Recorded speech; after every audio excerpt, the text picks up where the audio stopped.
Hello, lovelies. How are you doing?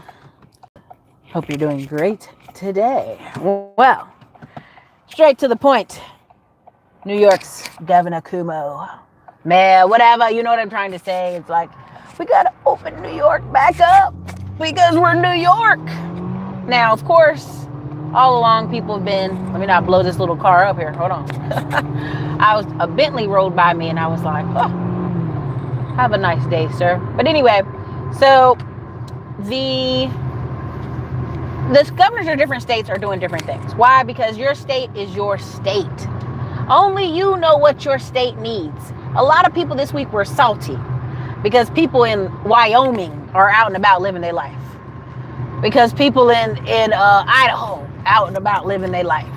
Because people in Kansas is out living their life. Why are you mad about these places you never want to be? Why are you mad about, you don't never want to be in Kansas? You ain't never want to go to Wyoming. You didn't want to go to Utah. The attention is in the wrong place. Focus the attention where it should go. Now, many people have been saying, you know, hey, you're underestimating this thing. And guess what? As a person, I may be wrong. Because guess what? I'm a person. Sometimes people are wrong. Okay, so if I'm wrong about this thing, you guys know straight up from Erica Williams' channel, I'll be the first to apologize on that. But what I started noticing in the news today was talking about airplane sales. How all of a sudden there was like a little spike in airplane sales. And I was like, private planes? Huh. Then also there was a spike in Bentley sales. Why? They were essentially giving like a lot of incentives. Now, my theory, and it's not just my theory, it's, you know, you can document this. When shifts happen in your income, you get a little lifestyle creep. If someone is always riding first class on planes, if someone owns a company ownership, and all of a sudden you see all this cough breakout, but you still need to go places, you still need to talk to people. Like I was in Houston, had to go see one of my drivers, and I also had to go see an investor. If you have to still migrate and go places and do things, guess what you're going to do? You're going to now use that excuse to get that plane. You're going to now use that excuse to get that boat. You're going to now use that excuse to move up just a little bit. Now hear me out, because some will be like, no, rich people saving their money. No, they ain't. They now look at it as things are on sale. And I remember when last recession happened, and I was looking at planes, and planes were like pennies. You know, right now, I could probably buy a older plane for the cost of a brand new Toyota Tundra. Now, why am I bringing it up? The Toyota Tundra is like $47,000, bells and whistles, TRD, sport, whatever. Bells and whistles. Like right now, let me see if y'all can see this. Can y'all see this? It's the largest cricket complex in the whole United States coming. This is the place I told y'all about that the Indian American community here, this is terrible lighting, I'm sorry. 84 acres, 14 cricket fields, and 2 fields with lights.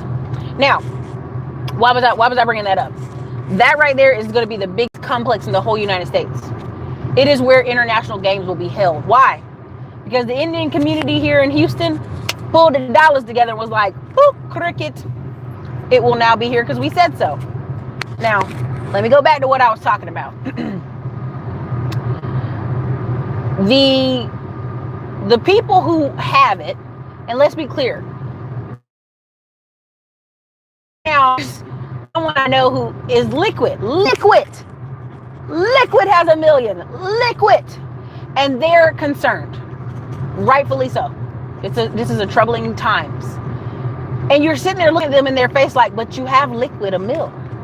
Like literally, we've just talked about this multiple. You literally have a liquid, and the thing of it is, people who are right on the cusp of the next level are usually more concerned about losing it than gaining stuff, if that makes sense. Now, why am I bringing this up? I was looking at a brand new,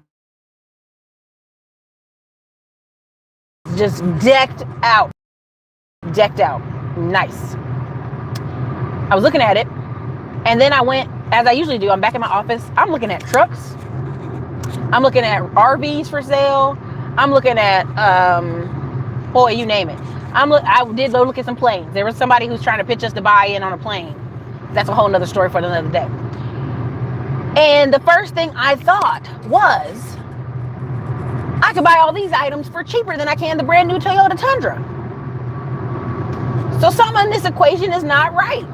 Something will have to lower its price. What really gets people is not the buying the plane, the little baby plane.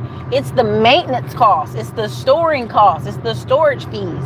It's all the other stuff that piles up and takes that person down. Other day, someone was talking about they need to move to a cheaper apartment. And I was like, girl, how much is your apartment? I'm so concerned now. Apartment's $2,500. Quite expensive. She was like, I'm thinking of moving over here to this other apartment that's $2,200. Now, y'all, when she said that, I just was looking like, but $2,500, $2,300, that's $300. Maybe I'm missing something. See, people go for the wrong number. In crunch time, in times where they need to be like, oh, I'm gonna have to make these moves, they're making the wrong moves. It will cost you just as much energy to figure out how to get $300 more for that rent as it will you packing all your stuff up, moving, getting all your stuff put over to this other place. And the both places were luxury. Like when I saw the places she was showing me, I was like, they're both luxury places. You really did tripping because we have in the car connected to this phone. So Skynet, don't you try it. Don't you dare. Now, part of why I'm bringing this up is crunch time moves. People who are business owners, people who are moving, making moves, they're not really investing in anything major at the moment. They're kind of watching the landscape, which they probably have already been watching the landscape for where their next move is. Now, there's a thing called the barbell method. Does anybody in the comments know what the barbell method is? I'm going to give it 30 seconds because I know it's delayed. Does anybody in the comment section know what the barbell method of investing is? This is your time to shine. If you know, put it in the comments because this is classic. It's an easy one. It's quite easy. And I have a feeling a lot of people don't know it, but that's okay. I'll go and tell you about it. A lot of millionaires do the barbell method. Okay? You have a cluster of businesses or opportunities or investments near your home. Then there's a barbell. There's a straight bar. To the other side of town. Let me hear you. The other side of town where the cheap stuff is. The other cluster of your investments are. So the investments over here by your house are probably top notch. They're A's. They're commercial buildings. They're top notch stuff. Then you go across this barbell. That shouldn't be too ridiculous. But you go across this barbell and at the other end of the barbell is the lower income stuff. Okay, does everybody follow what the barbell method is? Okay? It should be like a connecting, like you over here with the nice stuff you can kind of keep your eye on, and then across town is that other stuff. That's a little bit hood, a little bit ratchet. So there's a millionaire in Austin who just finished doing a video maybe a couple days ago talking about the barbell method. And the barbell method for him is, I'm trying not to disclose his location because, I don't know if his YouTube channel blows up, that might be unsafe for him. But by Anderson Mill, he has a bunch of cheap investments. Some buildings, some other stuff. But around the corner is $1 million homes. And so I'm pretty sure it's around where he lives, right? So then go across town in the little bit of the ratchet, he has his other investments. And as I was watching the video, he was starting the video out on the lake in Austin. People were like, oh, that's California. I'm like, no, that's Texas. And that just shows you people always assume water, beautiful scenery is this California dream. There's nothing wrong with that. Even when I took pictures of AM1 facing the water in Austin, people were like, oh my God, that's in Texas? How? I'm like, because we have aquifers here in Austin. That's why everybody moves here. But in the barbell method, what I want you guys to take away about that, and a lot of this I'm going to save for my class tomorrow, the rise of the 20%. Again, we got like 100 emails complaining that we raised the price. It was a whole week, you guys. Friday to Friday is a whole week. You cannot complain that I didn't keep the price long for a whole week. It was a whole week. So it's like $350 for 5 payments. Come on. You're getting the top notch. Okay, the top notch, the high quality. Okay, so with the barbell method, a lot of you only see what's near you, right? You only see what's near you. A lot of people are like, well, this is going bad, this is happening, this is going wrong, oh my God, freaking out, fainting. But if somebody is practicing the barbell method, yes, they have properties and investments near them, but they also have them across town or in a different price point. The different price point will let you have a collection of investments. Now, some people are going to say, it don't matter, everybody's investments are going down the toilet and terrible. Let me tell you, a lot of people with low income investments, their tenants paid because the rent was $500, $600, $700. They wanted to make sure they have somewhere to stay for their kids and them. Okay? They may be hiding the car in the back, something. What you don't understand is different price points have different issues, right? Same thing with businesses. A lot of times people see commercial real estate as these big, ridiculous, new, overly priced buildings. Sometimes you can have these little metal fabric buildings out in the middle of nowhere and your barbell method, prime example in Hutto or Gerald, other places. And in that space, they're renting those offices for so little that it makes no sense to abandon the office because all their stuff is there. People still need somewhere to work, to go. Right now in the office space where I'm at, the building behind us, there's a credit, I kid you not, there's a whole credit repair person in the offices behind us. Their whole staff is there working. There's a VA services building behind us. They work with veterans who have emergency issues and also sometimes suicidal hotline number. They're still working. The space I'm in is like a in-between. It wouldn't be called luxury, but it certainly isn't cheap by no means. Now go across town where there was these cheap offices. I ain't want them. They are full of cars. People who are in these offices that I'm in, they're going to be there. Now they may not pay their rent. They may be late with their rent, but 9 times out of 10, they're the small business owner we're talking about. That, you know, he pays himself last. She pays herself last. They're running ads. They're trying to get all the last little money out the market they can. Those people are still working. Oh, like the person behind us is a chiropractor. I think two offices to the left. Chiropractor. I'm trying to think what the other woman is. She's a caterer. She was still working. I think she does meal prep in there. I'm trying to think of the other office. But the part of what I was trying to get people to understand is people assume all real estate is what's around them. Well, around me, this is what they doing.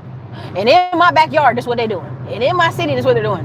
But that doesn't, the average person only drives 8 miles in a circle from where they live. I mean, and this is part of why the barbell method is important. If you live in the luxury side of town and everything's expensive and all the homes over there are expensive, you have one particular type of view of what you want to rent or buy from people or what you are accustomed to. Now you go with the barbell method across town and you provide quality homes for working class families who are 80% of the essential workers who are still working right now, you might be all right. But if you got all A top quality rentals and A top quality buildings and A quality stuff, you might be hurting. And so part of me doing this channel and talking about these things is these are things you can go see yourself. Don't believe me. Go research the spike in sales for Bentleys, the spike in sales for planes. You can actually go Google this for yourself. And what you'll see is if you keep track of it, you can buy a plane, a small plane, for the cost of a brand new Toyota Tundra. Not the big ones, not the Grant Cardone planes, but the smaller planes. And you can buy some of these RVs for $10K or less. So right now we got 2 workers who need somewhere to live at my other business. And I literally called up all the RV places, like, what's the cheapest RV you got? Because I'm about to put it out there. And that's where they're going to live. And I know some people will be like, no, you putting these people in RVs, that's terrible. Even somebody recommended a FEMA trailer. I was like, man, I ain't going to do them that bad. Not a FEMA trailer. But that's just it. Like, you can get housing for so cheap. Like, the whole storage units, houses, like they're in the storage containers and decked out. It was $37,000 right here in Texas. I literally, part of what the ideal was there was this piece of land. I wanted to kind of make this kind of like Airbnb, rustic, getaway, whatever. And there was these completely decked out storage containers. Inside is amazing wood. And then they got like a steel drum kind of tub. It was like $37,000. It was like $37,000. And I was like, dude, I'm gonna put 2 of these out here and Airbnb, and then all this whoop, whoop, whoop, whoop, whoop, madness, Megatron hit us. And I was like, maybe if I wait, they'll be 30 or 27,000. Maybe if I wait a little longer, they'll be even cheaper. Because I'll still be watching, I'll still be hovering around that thing I want. I'm just waiting for the price to drop just a little bit. Not that I needed to, but that just for a little bit. Oh yeah, RV living ain't bad. Like, my thing is, broken birds. I have a heart for broken birds, because I was somebody who lost my car once, lost my apartment once, and people help me, and I want to help other people. But that also tends to, like, you're trying to help somebody, but they gotta want to help themselves kind of issue. So I'm like, look, I'm gonna get this container, but you could only live here 90 days. You better save all your money, because then you gotta move. And knowing how people are and knowing how human nature is, this person's probably gonna get in here and live in it for 6 months to a year. Should I not do it? I mean, if I had a husband, he'd probably be like, no, we ain't doing that. But I don't have a husband. That's just me. And I have a heart for people. So I'm probably going to let that person stay there for 6 months. But the thing of it is knowing people need a helping hand. And when you sometimes help people like this, they're overly loyal. They're overly loyal, and they will literally bite their arm off to help you. Sometimes it bounce you back, but no meth heads, no, none of that. Just people that are down. Like, what people have to understand in our society is 2 broke people can't help themselves. It's usually a wealthier person coming in helping a broker person. So when people sit here and go, business people are evil and this and that, and they're greedy and they're selfish, I'm sorry, I don't mind business people buying planes. Joe Exotic loyalty. I don't mind people buying planes. I don't mind people buying Bentleys. I don't mind people stunting on other people, because they've worked hard, and if they can get in that stratosphere to buy that, they ain't gonna lose it overnight. Now, there's some knuckleheads out here who will lose it overnight, but there's a level of people who mama can't help them, who uncle can't help them, brother can't help them. There's nobody in their immediate circle that can help them. And if you just give them a little push and walk away, like, they'll be on the right path.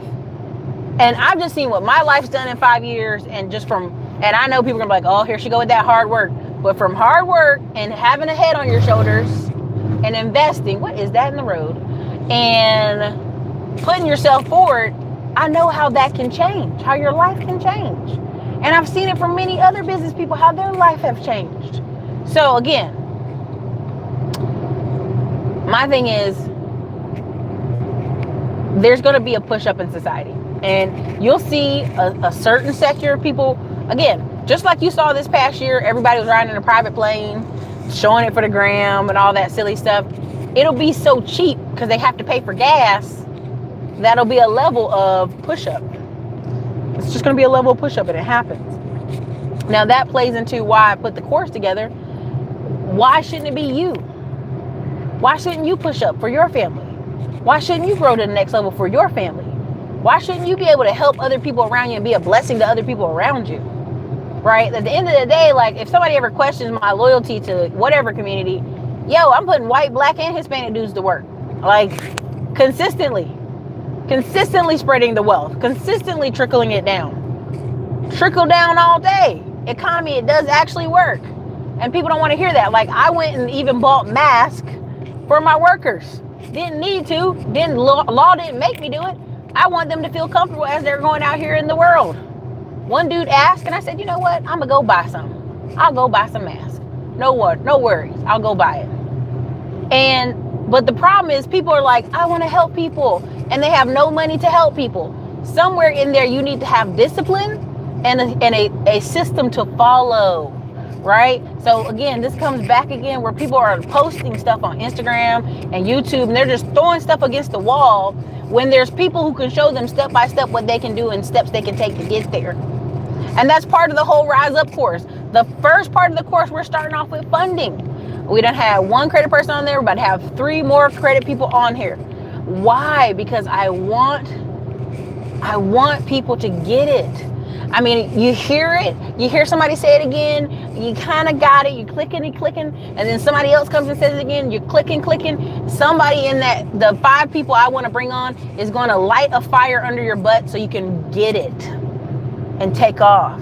Because sometimes, I mean, I'm telling you, I'm on Facebook Marketplace, and you're seeing whole RVs for 10K, you're seeing cars for 2K. Thank you for the Toyota Tundra fund. Thank you for the $10 super chat. But yeah, like, you have to understand that, like, yeah, I coughed again. But yeah, it's because the air, I'm blowing the air AC and it's cold.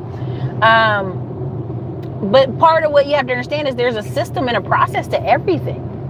And a lot of these people are not going to fall to the bottom of the rungs of the ladder.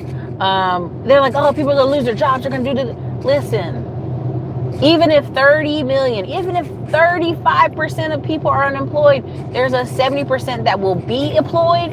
And then on top of that, not even the 70% that's going to be employed, there's going to be apprenticeships that come up in the place of that. There's going to be young men and women who are going to learn how to be plumbers, electricians, welders. Why? Because it's needed. Because if the government's cutting the check for stuff to get fixed, it's going to be construction related things. If the government's cutting the check for stuff, it's going to be truck parking lots legislation. Okay? If the government's cutting checks for stuff, it's going to be things that are essential. Okay? Farmers. Yeah, listen. The people that are getting checks are people with a particular type of skills. And people want to fight me on that, and that's okay. That's all right. Even during the Great Depression, if you think about the Roaring 20s and then you think about the Depression, there was this kind of false living and then down, right? But even in the down, the people in the country, they weren't starving. You see all the Great Depression pictures are horrible for the cities. It's just people trapped in a city with no food. You go out in the country, those people they weren't thriving, but they were basically surviving, and there was a lot of victory gardens in the suburbs, what we would call suburbs now, the in-between towns. Again, are things going to get bad? For a certain part of our population, yes. Is petty crime going to increase? Heck yes. Is meth head and potheads and crackhead crime going to increase, stealing random stuff off stuff? Yes. Are people going to be kicking in people's doors for money and silliness? Yes. Are you going to see people getting shootouts and it's a bunch of drug dealers shooting each other? Yes. Those things will happen. But there's a whole part of society that's going to be ring doorbell camera in their neighborhoods, watching all the kids in their neighborhoods, making sure all the kids in their neighborhoods are good to go. Again, you can see it in society, these neighborhood schools where they build a school inside of a brand new neighborhood. So that means no kids outside that neighborhood will go to that school. That is by design. They want to make sure you stay out of that neighborhood. There'll be no reason for you to be there if you don't live there. So again, there is going to be a enclave of this circling of the wagon. I'm just trying to tell you, do you want to get inside the circle, right? Again, who's inside the circle? Whoever you choose. Do you want your family inside the circle? Do you want your kids inside the circle? It's up to you. And that's the thing. When you don't make a decision, when you make no decision, that is a decision. I wish I could see this, but the sun's going to be in your eyes. This HEB is absolutely packed as I'm driving by. Like, every park in the parking lot is taken. Good gracious. Anyway, it's part of why I did this show today, and part of why I just wanted to remind you guys, circle the wagon, but know what you're doing when you circle the wagon. Like, there's people right now jumping all over YouTube, and I'm not making fun of them. I want you to do what you do, boo, but the learning curve for you to do what you're trying to do right now was 2 years ago when I was trying to recruit you. Was a year ago when I was trying to recruit you. Just throwing stuff against the wall doesn't make sense now. It has to have a rhyme and a purpose. People come on your YouTube channel, and if it don't speak to them within a short time frame, they're out of there. Okay, what is this channel about? Hey, this is Erica from the Classy Climb blog. I'm showing you how to invest from your phone in people, businesses, real estate, all from the palm of your hand. I'm showing you how to take this phone, make it make money, build a business from scratch, have systems in place, have standard operating procedures, and actually run a company. Because if you treat it like a business, you'll get paid like a business. If you come out here playing and goofing and I might do it sometimes, or maybe you'll have no consistency. The number one reason I ran some ads, and it's the same old ad.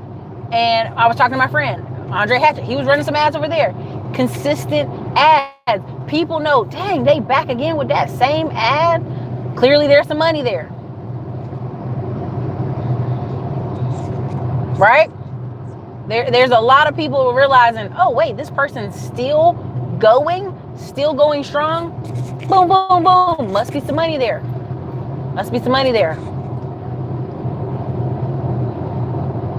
Oh yeah, so many people talking about I need to decompress.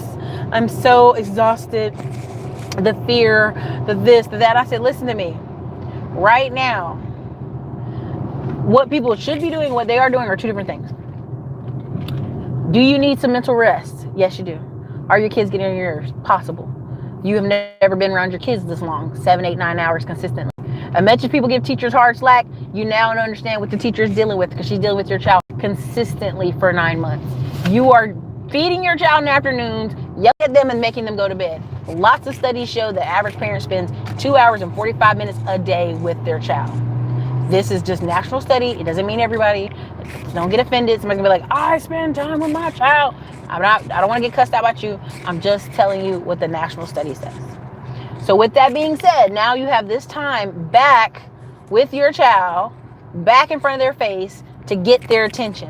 What do you want your child to see? A zoned out parent who's like, I just need to smoke this weed and relax. I just need to lay down. Oh Lord, this Megatron's got us, baby. Or do they need to see a parent that's building, doing stuff, productive, right? Some balance to everything, okay? But where is the balance? Right now there's a video and everybody was going off about it saying, how dare you judge the people? Because I have high expectations of people. I'm wrong. Prime example, they were out in Pensacola, Florida. Tell me if y'all seen this video. Put a 1 in the comments if you've seen the video. It's Easter Sunday. There's about 300 people outside, just smashed like sardines in a party. Outside, commingling, 300. I mean, honestly, I'm not gonna lie to y'all. It might have been 400 or 500 people deep.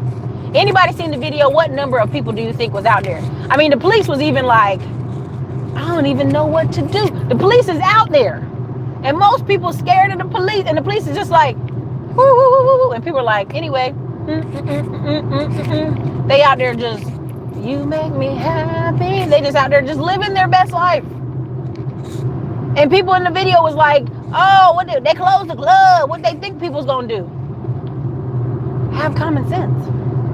That's what they thought people were gonna do. So again, part of why I'm talking about this, it wasn't even a concert. It was just people inside of the project, 500 plus people deep. If you go see this video, I ain't gotta talk about it. But if there's a breakout in Florida, we'll know why, okay? Part of it, children, babies, adults, everybody's out there. Part of what I'm trying to get you to understand is people make time for what they want. And telling me I'm wrong for having a standard. How dare you have such a high standard, Erica? You know why I have such a high standard? Is because I know people are born with enough common sense. I know look, Lord blessed you with something up there to survive this long. That you know what you should be doing. There's no one coming to rescue you. You know it already. I remember there was a couple. It's a white couple. They're both like 600-pound life, walking through the store. They have 23 cans of Mountain Dew. Now the store, they had already talked to the store manager and said, hey, we gonna buy a big load of sodas, because we're gonna go back to the house. It's quarantine time. No worries. So the manager thought maybe they meant 6, 7 sodas, 10 sodas. They came up there with 23 packs of 12 ounce cans, 12 can, little cans, Mountain Dew. Like 2 carts full of Mountain Dew, 600-pound life. And they were like, sir, we can't sell you. We just can't sell you 23. But this is outrageous, sir. We can't sell you this. And he going off in the store. He throwing a whole tantrum in the store because he can't buy all this stuff. Again, People are doing, people with, they found the money to go get 23 things of this. Those people found their ways outside to congregate that way. Why is it wrong for me to ask people to find their way to a phone to follow a blueprint? Why is it wrong for me to ask people to find their way to make smart decisions? Why am I vilified for asking people to use their brain to think? And that's the part that confuses, and that's why I understand why people move away and separate themselves. I understand why people buy private planes and just put their kids on it. And there's a family I know right now that just came back from snowboarding. And people are like, I can't believe y'all out there snowboarding. It's the Megatron. Y'all ought to be shamed for snowboarding. And the man goes, it's just me and my family in a private plane. And the pilot. Who we coughing on? Who we coughing on? Who's getting it? Who? Nobody but us. Right? So again, I understand why those people separate and move away. I understand why those people go in other neighborhoods. I understand. Because then you have a whole neighborhood over here, 500 people hanging outside acting like they don't know what to do. They closed the nightclubs. We outside. Okay. And these are going to be the same people in a few weeks going to break open some doors. Going to claim there's no food. Going to claim they don't have no money. I'm telling you, y'all, the mind is a terrible thing to waste. Yes, the dude quarantined on his private yacht. Y'all, this is like Twilight Zone. It's kind of creepy out here now. This is so creepy right now. There's nobody. There's like 12 cars ahead of me. And I'm like, this is quite creepy now. This is like Texas. Glad I got my pew pew pew in the middle of the nowheres.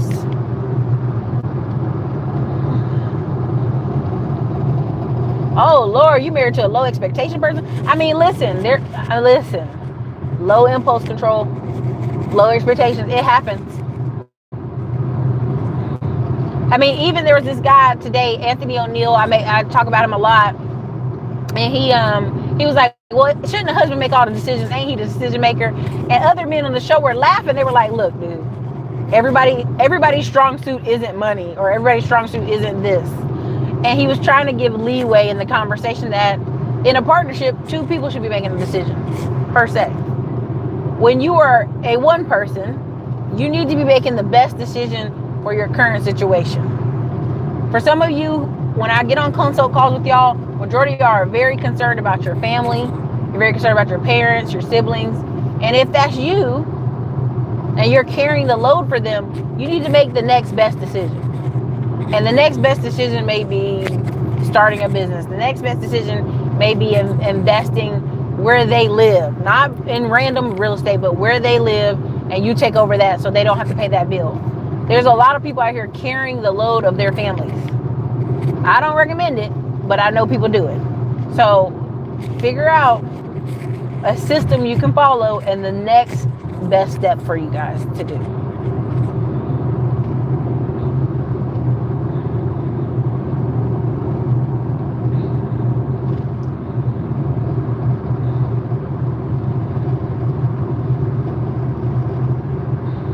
Weak links of the chain must be removed. Hey, I can't say no more. Listen, there was a beautiful girl. She's like 15 or 14, and she played softball. So you know her softball season got cut, and then she actually took her own life because she was so depressed about being quarantined. So I'm not telling these people not to go outside. There are reports from the north to south to all over. People going outside getting ice cream, going outside getting something. You know, getting some alcohol, doing something. And I understand it because, you know, I'm a sunlight person. I have to have a certain amount of sunlight every year. I just get seasonal sick if I just like literally health to just go, whoa, woo, if I don't get a lot of sunlight. And so I can understand it. But again, you have to think you're asking people to do something that's abnormal. You're asking them to restrict the flow of travel. So again, you're going to have the wealthy, you're going to have the middle class. So they're going to travel. They're going to travel. They're going to drive, and they're going to have nice cars, and they're going to travel. And I think people are going to be quite surprised on who that is in this economy coming up. I think y'all are going to be like, what? You're going to see who's really like swimming naked when the tide goes out. Right? So again, that's the show. I didn't have a big show today. That was my big thing. But yeah, go Google Bentley sales, airplane sales. I'm going to do a video where I show you $300,000 houses in Texas and $500,000 houses in Texas. And I'm going to show you where some people are still closing on apartments and housing.